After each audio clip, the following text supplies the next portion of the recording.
Cream ពងមាន់ក្រៅពីធ្វើចេញពីពងមាន់ស្រស់ស្រាយយើងហើយយើងអាចធ្វើចេញពីម្សៅបានដូចគ្នាបងអត់ទៅជ្រើសរើសម្សៅត្រូវអញ្ចឹងណាហើយចំពោះម្សៅ cream ពងមាន់ខ្ញុំថ្ងៃនេះគឺម៉ាក់ BKB ខ្ញុំមានច្រើនម៉ាក់គាត់តែថ្ងៃនេះមកបង្ហាញពីរបៀបនៃការវាយម៉ាក់ហ្នឹងណាបង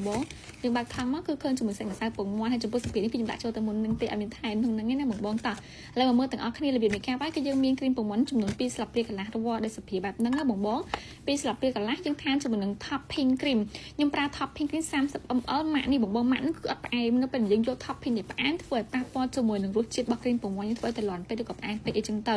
ហើយចំពោះម៉ាក់នេះបងដាក់ទៅតែ30 ml បានហើយជាមុខងាយឲ្យ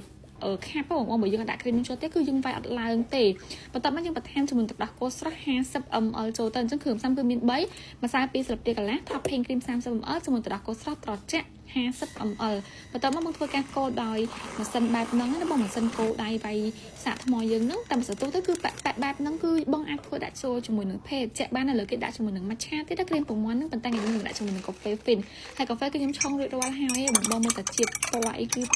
និយាយទៅលេបទឹកមាត់ហ្មងចាអញ្ចឹងយើងចាក់កាហ្វេចូលទៅយើងទឹកច្រឡះទីកុំចាក់ពេញពេកទេដើម្បីយើងស្រាច់ជាមួយនឹង cream ពងមាន់របស់យើងដែលបានកូរបាញ់មិញហ្នឹង cream ពងមាន់នេះបើបងកូរហើយទុកទូទឹកកកចោលអាចនឹងកកខាប់ជាងនឹងទៀតដែរបងឥឡូវនេះគឺយើងបានកាហ្វេ cream ពងមាន់មួយកែវដែលមានរសជាតិឈ្ងុយឆ្ងាញ់តែឆ្ងាញ់កម្រិតណាតើបងសាកសិនអ្នកដែលគាត់ធ្វើការគ្រឿងផ្សំនៅក្នុងវីដេអូឆាប់ចូល page បានណា